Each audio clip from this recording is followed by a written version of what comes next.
Hey everyone, and welcome back to my channel.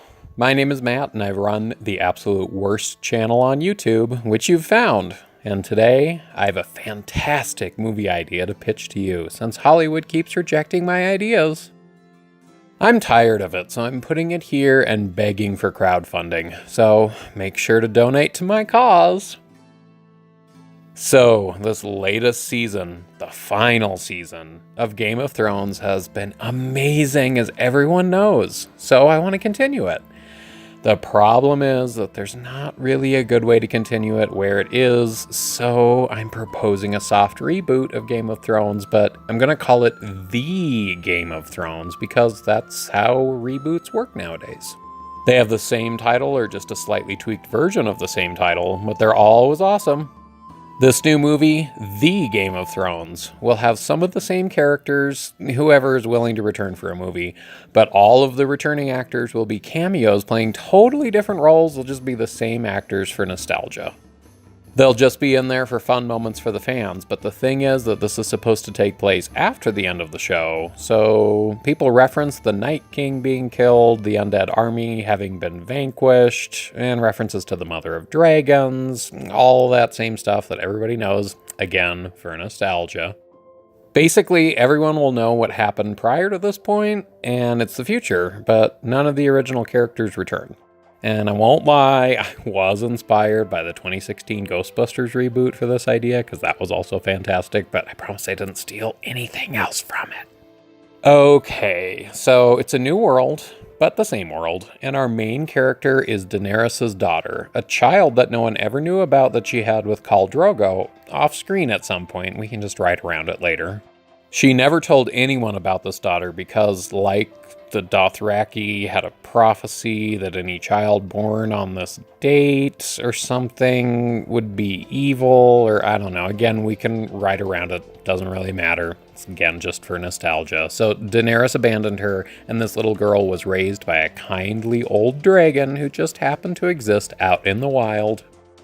Thus, this daughter and the dragon have a special father-daughter bond, and they are our main characters.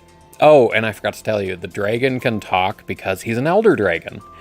We'll just add in that bit of lore that if a dragon is like, I don't know, over 200 years old or 300 or something, it doesn't really matter, then they can learn to speak. This way, the dragon will also be the comic relief of the movie, because we always need that, because Marvel's successful, right? So he'll make a bunch of old jokes, like, talking about how he has arthritis, how he can't walk as fast, the good old days, saying he's been around since before the Seven Kingdoms, just stuff like that. It'll make everybody chuckle. So yeah, I think this character pairing will be really great because we'll have a funny dragon and a badass female hero that everybody will love, and it'll be a complete reversal of people's expectations, which, if we learned anything from The Last Jedi, is going to be amazing. Okay, so the plot. Well, this girl, we'll just call her the Daughter of Dragons for now. She learns who she really is and decides that she needs to take the Iron Throne for herself because, that's her birthright. She'll travel across the country, free some slaves, collect an army, walk out of some fire, etc., etc. Just basically callbacks to what Daenerys did, but cut down to the first 60 minutes of our 90-minute movie or so. The slow build-up before is what people generally hated, I hear, so we'll just really speed up the political dialogue and whatnot and the scheming and all that boring stuff and just have action. There'll be another evil queen, of course, who took over the Iron Throne, and we'll just say she's evil and see her like murdering children or something. It really doesn't matter. She's mostly off-screen. We'll just say she's evil. People will believe us. Then the end of the movie will be a full 40 minutes of action where the Daughter of Dragons is just decimating the entirety of King's Landing, just like Daenerys did, because people love that too. The true end of the movie is where the twist is, though. See, we learn in the last 10 minutes of the movie, after the city is destroyed, that the Daughter of Dragons is pregnant. And in the very last scene of the movie, she gives birth. But she gives birth to the Night King! See, the whole thing is that there's this cycle, just like the seasons, where once the undead are defeated, they're just reborn again, since death can never truly die.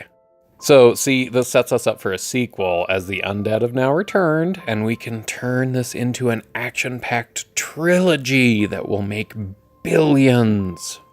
So, what do you think? Make sure to donate as much as you can to get this off the ground. Thank you so much for watching. Remember, this is the worst channel on YouTube, so if you'd like more terrible content, make sure to leave a like, comment, subscribe, and hit the bell for notifications, and I'll see you next time.